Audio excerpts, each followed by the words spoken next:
So one of the central themes in this book is about talking about how companies need to put customers at the center of their business.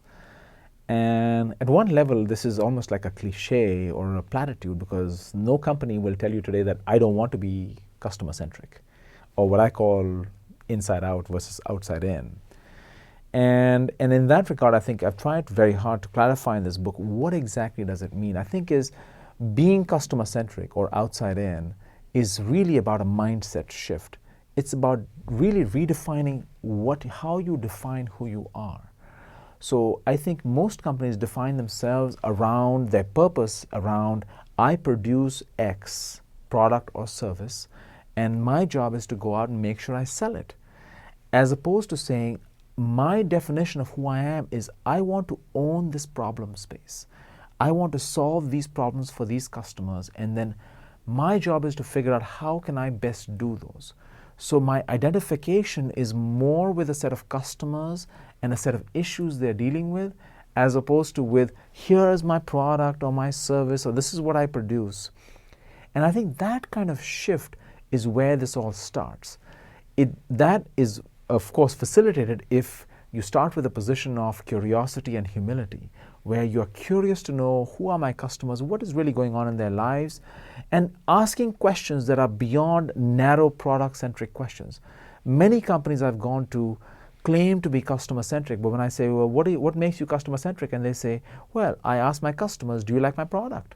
What do you like about it? What don't you like about it? How can I make it better for you? And I said, that's not customer-centric. That's looking at the customer through the lens of your product. And one of the examples I use in the book is bag salad. You know, companies never would get to bag salad if they ask questions like, do you like my lettuce? And there are other companies I've looked at, for instance, like Target. For Target, the realization was that we have to be thinking very clearly about what's happening in the life of my customer. So if you look at Target in the present recession and how they've actually tackled it, one of the realization was that customers distinguish between needs and wants. And when economic times are tougher, customers focus on needs more than wants. And in that context, they said, maybe we need to shift our focus to needs more than wants. And that's where you saw a shift towards offering food in the store, much more focus on grocery and food, drives traffic into the store. So you start to see companies like Target that become much more attuned with who their customers are and what they want to do and what their objectives are in trying to do that. In the book, I've documented 4 levels of customer centricity. And I think I try to work the reader through what these levels are, that you start at level 1, which is what I call inside out, where you're thinking inside and then working out. And you end up with what I would call outside in, where you're starting out and then working your way back inwards. In the end, my hope is that when you reach that 4th level, you become agnostic to what you produce and don't produce. One of the examples, for instance, I've used is a company in India. It's the largest mobile operator in India called Bharti Airtel.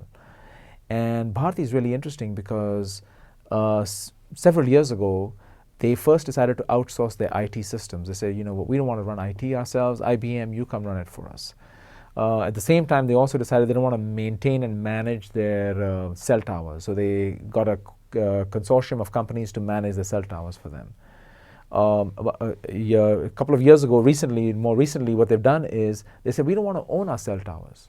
Let's make a joint venture with 2 of our competitors and let that company own all the cell towers. So now you have a mobile operator that does not own its own cell towers, does not maintain its cell towers, does not manage its own IT systems, and you say, what do?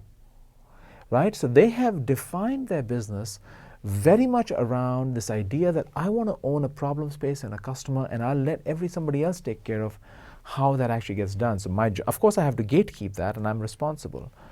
So as I look at companies that are trying to become customer-centric, it's really about aligning yourself in a fundamental way around a set of customer problems, around a set of customers, and trying to, in a substantial way, address those issues.